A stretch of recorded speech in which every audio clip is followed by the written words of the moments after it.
Let's find all the pairs of factors for the number 110. I'll make my t-chart.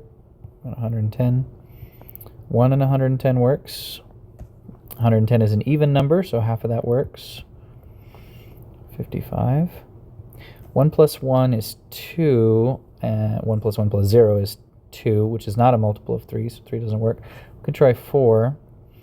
4 doesn't work. It ends in a 0 or a 5, so 5 works.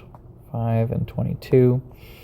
If we try 6 or 7, 8, 9, I think we get to 10. 10 and 11 works, and then that's probably going to be all of them. So I'm going to have 110, 2, 55, 5 and 22, and 10 and 11.